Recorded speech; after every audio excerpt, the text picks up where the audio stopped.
നമുക്ക് അനൂപിലേക്ക് കൂടി പോകേണ്ടതുണ്ട്.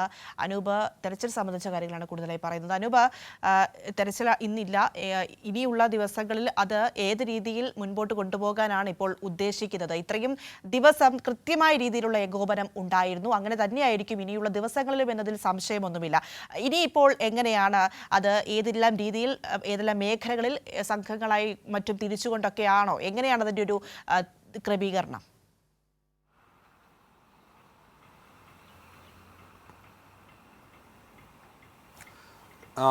പൊതുവിൽ ജില്ലാ ഭരണകൂടം വിലയിരുത്തുന്നത് ഈ ദുരന്ത സ്ഥലത്ത് നിന്ന്, അല്ലെങ്കിൽ പുഞ്ചിരിമട്ടം മുതൽ ചൂരൽമല, മുണ്ടക്കൈ തുടങ്ങിയ പ്രദേശങ്ങളിൽ നിന്ന് നമുക്ക് സാധ്യമാവുന്ന കാര്യങ്ങൾ നടന്നുകൊണ്ടിരിക്കുന്നു എന്നുള്ളതാണ്. അല്ലെങ്കിൽ അതിൻ്റെ ഒരു അവസാന ഘട്ടത്തിലേക്ക് എത്തി എന്നുള്ളതാണ്. അവിടെ നിന്ന് നമുക്ക് തുടർച്ചയായ ദിവസങ്ങളിൽ മറ്റ് മൃതദേഹങ്ങളോ മൃതദേഹഭാഗങ്ങളോ ലഭിക്കാതെ വരുന്നൊരു സാഹചര്യമുണ്ട്. അതുകൊണ്ട് തന്നെയാണ് ഈ മേഖലയിൽ ഒരു ജനകീയ തിരച്ചിൽ എന്നൊരു രൂപത്തിലേക്ക് അത് മാറിയത്.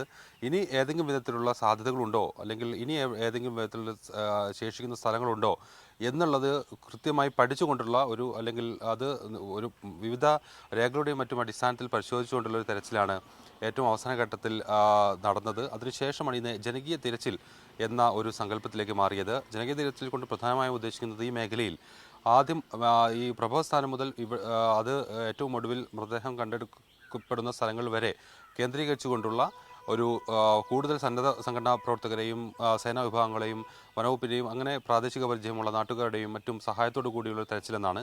അതിൽ ഈ ക്യാമ്പുകളിൽ ഈ പ്രദേശത്ത് ജീവിച്ചിരുന്ന, അല്ലെങ്കിൽ ഈ പ്രദേശത്തിൻ്റെ സ്വഭാവം അറിയുന്ന, പ്രദേശത്തിൻ്റെ അവിടെ വീടുകളുടെയും മറ്റും ഘടന അറിയുന്ന, വീടുകൾ ഏതെല്ലാം വിധത്തിൽ ആ മേഖലകളുണ്ട് എന്നതിനെ കുറിച്ചെല്ലാമുള്ള അറിവുള്ള ആളുകളെ കൂടി ഈ ദൗത്യത്തിൽ പങ്കെടുപ്പിക്കുക എന്നുള്ളതാണ്.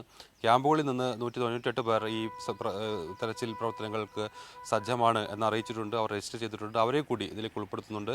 അതിൽ ഈ വീടുകൾ തകർന്നവരെല്ലാം ഉണ്ട്. അവർക്ക് ഈ പ്രദേശത്തെക്കുറിച്ച് ധാരണയുണ്ട്. അവർക്ക് കൂടി ചില നിർദ്ദേശങ്ങൾ നൽകാനുണ്ടാവും. അവരുടെ കൂടി നിർദ്ദേശങ്ങൾ കൂടി കണക്കിലെടുക്കുക എന്നുള്ളതാണ് ഈ ജനകീയ തിരച്ചിലിൻ്റെ ലക്ഷ്യം. ആ നിർദ്ദേശങ്ങളുടെ അടിസ്ഥാനത്തിൽ തിരച്ചിൽ നടത്തേണ്ട ഭാഗം കൊണ്ടെങ്കിൽ അവിടെയും തിരച്ചിൽ നടത്തുക എന്നതാണ് ഉദ്ദേശിക്കുന്നത്. അതിൻ്റെ അടിസ്ഥാനത്തിൽ തന്നെ കഴിഞ്ഞ ദിവസം 2 ഇടങ്ങളിൽ നാട്ടുകാർ ആവശ്യപ്പെട്ടതിനെ തുടർന്ന് തെരച്ചിൽ നടത്തിയിരുന്നു. അവിടേക്ക് മണ്ണുമാന്തി യന്ത്രം എത്തിച്ച് അവിടെ നിന്ന് വീണ്ടും മണ്ണ് മാറ്റിയാണ്. ശരി, അനൂപാണ് തെരച്ചിൽ സംബന്ധിച്ചുള്ള കാര്യങ്ങൾ, അതിൻ്റെ ഇനിയുള്ള ദിവസങ്ങളിൽ എങ്ങനെ പ്ലാൻ ചെയ്യുന്നു എന്നതിനെക്കുറിച്ചൊക്കെയുള്ള വിശദമായ കാര്യങ്ങൾ പറയുന്നത്.